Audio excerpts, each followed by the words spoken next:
Evening அதுக்குள்ளே வரும். Evening எத்தனை மணிக்கு பார்க்கலாம்? அது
ಇವತ್ತು ನಮ್ಮ 16ನೇ ಶತಮಾನದ ವಿಶ್ವಕವಿ ಸನ್ಮಾನ್ಯ ಸರ್ವಜ್ಞ ಅವರ ಹುಟ್ಟುಹಬ್ಬ.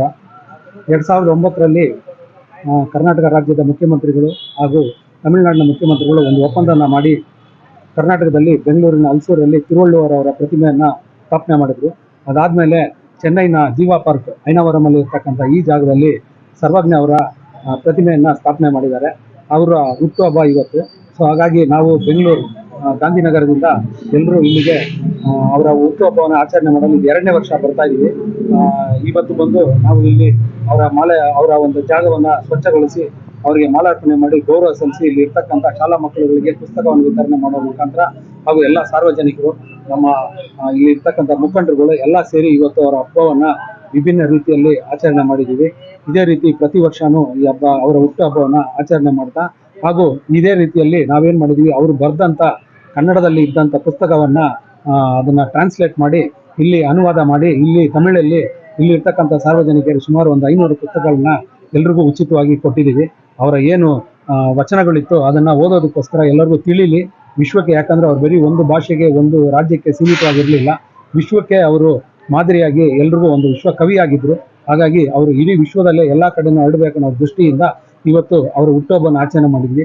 ನಾವು ಈಗ ಕೇಳ್ಕೊಳ್ಳೋದಿಷ್ಟೇ, ಮುಂದಿನ ದಿನಗಳಲ್ಲಿ ಇಲ್ಲಿರ್ತಕ್ಕಂಥ ರಾಜ್ಯ ಸರ್ಕಾರ ಸಹ ಇವರು ಹುಟ್ಟುಹಬ್ಬವನ್ನು ಸರ್ಕಾರದ ಹಬ್ಬವಾಗಿ ಮಾಡಬೇಕು ಅಂತ ಈ ಮೂಲಕ ಕೋರುತ್ತೇವೆ. ನಿರ್ಭೀತ, ನಿಷ್ಪಕ್ಷಪಾತ, ವಿಶ್ವಾಸಾರ್ಹ ಸುದ್ದಿಗಳಿಗೆ ಹೆಸರಾಗಿರುವ ನ್ಯೂಸ್ 18 ಕನ್ನಡ ಈಗ ಆಪ್ನಲ್ಲೂ ಲಭ್ಯವಿದೆ. ದಯವಿಟ್ಟು ಇಲ್ಲಿರುವ QR ಕೋಡ್ನ ಸ್ಕ್ಯಾನ್ ಮಾಡಿಕೊಂಡು ಆಪ್ ಡೌನ್ಲೋಡ್ ಮಾಡೋದಕ್ಕೆ ಮರಿಬೇಡಿ. ನಿಮ್ಮ ಬೆಂಬಲ ಹೀಗೆ ಸದಾ ನಮ್ಮೊಂದಿಗಿರಲಿ. ಧನ್ಯವಾದ.